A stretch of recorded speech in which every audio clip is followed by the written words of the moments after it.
नमस्कार. चला तर मंडळी, काल आपण भाजक्या पोह्यांचा चिवडा कसा बनवायचा हे बघितलं. आता चिवड्यासोबत मस्त खमंग कुरकुरीत अशी शेव पाहिजेच. तर आज मी नेहमीपेक्षा वेगळ्या पद्धतीने मस्त खमंग कुरकुरीत अशी शेव तयार केलेली आहे. तसं तर ही साधी शेव आहे, म्हणजेच खारी शेव तयार केलेली आहे. अतिशय कुरकुरीत आणि खमंग तयार होते. नेहमीपेक्षा वेगळी पद्धत वापरलेली आहे, जेणेकरून यामध्ये आपल्याला सोडा किंवा तेलाचे मोहन वापरायचे नाही. तेल सोडा न घालता जास्त दिवस टिकणारी, संपेपर्यंत कुरकुरीत राहणारी ही शेव तयार होते. तर रेसिपी शेवटपर्यंत नक्की बघा. रेसिपी आवडली तर रेसिपीला लाईक आणि चॅनलला सबस्क्राईब करायला मात्र विसरू नका.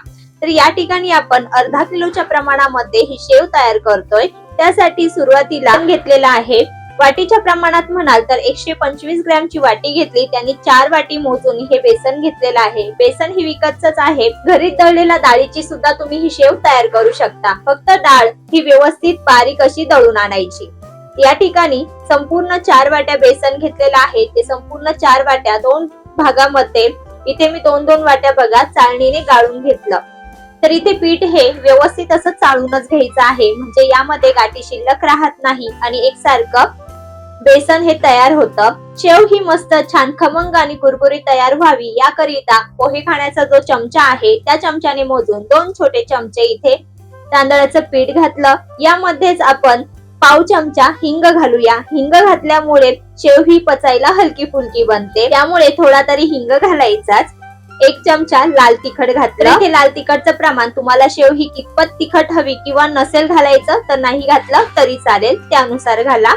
आणि पाव चमचा हळद पावडर. तर हळद सुद्धा थोडीशीच घालायची, जास्तही हळदीचा वापर करायचा नाही. तर आता सर्व मसाले आपण यामध्ये घातलेले आहे. आणि आता सर्वात महत्वाचं म्हणजे यामध्ये ओवा घालायचा. तर ओवा अख्खा न घालता हा खलबत्त्यामध्ये थोडासा क्रश करून घातलेला आहे, म्हणजेच थोडासा कुटून घातलेला आहे, किंवा तुम्ही मिक्सरला फिरवून याची पावडर केली तरी देखील चालेल. आणि सर्वात शेवटी चवीनुसार मीठ ऍड करायचं. घातलेले सर्व जिन्नस मसाले छान पिठामध्ये एकजीव करून घ्यायचे. तर बघा चमच्यानीच इथे मी हे चांगलं मिक्स करून घेतलं. यावर आपल्याला तेलाची फोडणी अजिबात द्यायची नाही किंवा कडकडीत तेलाचं मोहन लावायचं नाही. त्याकरिता आपण वेगळी अशी पद्धत वापरलेली आहे, जेणेकरून तयार होणारी ही शेव मस्त मार्केटमध्ये मिळते ना अगदी तशीच बनणार आहे. त्यासाठी मिक्सरचं भांड घेतलं आणि ज्या वाटीने आपण बेसन मोजून घेतलं होतं बघा, त्या वाटीने मोजून पाव वाटी तेल घेतलं. जे खाण्याचं तेल आहे ते वापरायचं. तर इथे कोणतंही तेल तुम्ही वापरू शकता, फक्त तेल हे रूम टेम्परेचरच, म्हणजे गरम न करता घालायचं.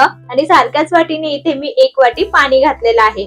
आणि मिक्सरला झाकण लावून मिक्सरला पल्स मोडवर हे 1-2 वेळेस फिरवून घेतलं. बघा असं तेल पाण्याचं पांढरट असं मिश्रण तयार होतं. आणि हे मिश्रण आपल्याला ह्या बेसन पिठामध्ये घालायचं आहे.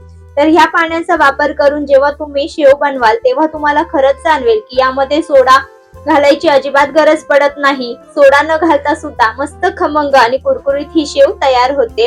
आता हे मिश्रण यामध्ये घातलं तर थोडं थोडं पाणी घालून सुद्धा आपल्याला हे भिजवून घ्यायचं आहे. तर सुरुवातीला मी तयार होणारं मिश्रण घातलं आणि नंतर 1 वाटी पाणी घेऊन ते सुद्धा यामध्ये थोडं थोडं करून घातलं. तर टोटल यामध्ये 1.5 ते 2 वाटी इतकं पाणी मावतं. आणि व्यवस्थित हाताने एकजीव करत बघा असं मध्यम स्वरूपाचं पीठ भिजवून घ्यायचं. जास्त पातळही नाही आणि जास्त घट्ट सुद्धा नाही, असंच थोडंसं हलकं फुलकं हे पीठ भिजवून घ्यायचं आहे, जेणेकरून शेव पाडताना हात दुखत नाही आणि शेव सुद्धा एकसारखी पटकन तयार होते.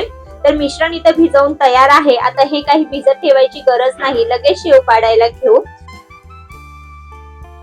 त्यासाठी इथे शेवचा साचा घेतला. त्यामध्ये छोट्या साईजची जी शेवची प्लेट असते ती घेतली आणि त्याला व्यवस्थित असं तेल लावून घेतलं. आपण साच्याला सुद्धा आतमधून तेल लावलेलं आहे. साचा सेट केल्यानंतर यामध्ये चमच्याने व्यवस्थित असं दाखविल्याप्रमाणे मिश्रण भरायचं.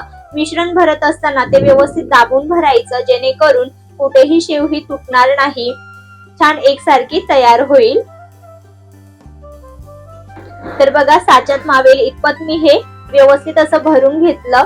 आणि आता इथे आपला साचा हा भरून तयार आहे. आणि एकीकडे मी तेल सुद्धा तापत ठेवलेलं होतं. तर तेल सुद्धा व्यवस्थित तापलेलं आहे. शेव तळण्यासाठी तेलाचं टेम्परेचर हे देखील तितकंच महत्वाचं आहे. त्यामुळे सुद्धा शेव ही नरम पडत नाही. तर तेल बघा व्यवस्थित असं तापवून कडकडीत गरम करून घेतलेलं आहे. आता गॅस मध्यम करायचा आणि दाखविल्याप्रमाणे गोल फिरवत 2 ते 3 वेळे घेत शेव ही गोलाकार पाडून घ्यायची। तर शेव ही जास्तही जाड किंवा त्याचे जास्तही वेळे घ्यायची नाही। 3 किंवा 4 वेळे बघा अशी पातळच घ्यायचे, म्हणजे ती आतपर्यंत छान अशी तळली जाते। फक्त तेल ही व्यवस्थित तापलेलं हवं। तर बघा या ठिकाणी मी शेव व्यवस्थित पाडून घेतली। तेलाचे बुडबुडे कमी झाले की शेव ही पलटायची आणि दुसऱ्याही बाजूनी थोडीशी तळून घ्यायची। तर शेव तळण्यासाठी जास्तही वेळ लागत नाही, पटकन ती तळली जाते। जास्तही डार्क रंगावर ही तळायची नाही। हलकासा गुलाबी रंग आला की लगेच ती तेलातून काढून घ्यायची आणि प्लेटमध्ये काढून घ्यायची। तर बघा ह्याच पद्धतीने मी सर्व शेव ही व्यवस्थित अशी तळून घेतली। अगदी कमी वेळात कमी साहित्यामध्ये झटपट ही शेव तयार झालेली आहे। तुम्हाला समजलंच असेल, अगदी मार्केटमध्ये मिळते ना सेम तशीच ही चवीला लागते आणि बनवायला देखील तितकी सोपी आहे। तर तुम्ही सुद्धा या पद्धतीने करून बघा। तेल पाण्याचं जे मिश्रण आपण तयार करून यामध्ये घातलं होतं, त्यामुळे यामध्ये सोडा किंवा कडकडीत तेलाचे मोहन ऍड करायची गरज पडत नाही। मस्त खमंग कुरकुरीत अशी ही शेव तयार होते। बघा तर इथे मस्त एकसारखे वेळे तयार झालेले आहे, छान कुरकुरीत झालेले आहे। आवाजावरून तुम्हाला समजलंच असेल की किती छान कुरकुरीत आणि खमंग ही शेव तयार झालेली आहे। अजिबात तेलकट झालेली नाही बघा। परफेक्ट असं तेलाचं आणि पाण्याचं प्रमाण घेऊन इथे आपण ही शेव तयार केलेली आहे। तर तुम्ही देखील करून बघा। तर मंडळी, तुम्ही देखील ह्याच पद्धतीने ही शेव तयार करतात का, मला कमेंट मध्ये सांगा। ह्या पद्धतीने करत नसाल तर करून बघा आणि तुमचा अभिप्राय कळवा। पुन्हा भेटूया अशाच एका झटपट रेसिपी सोबत, तोपर्यंत धन्यवाद।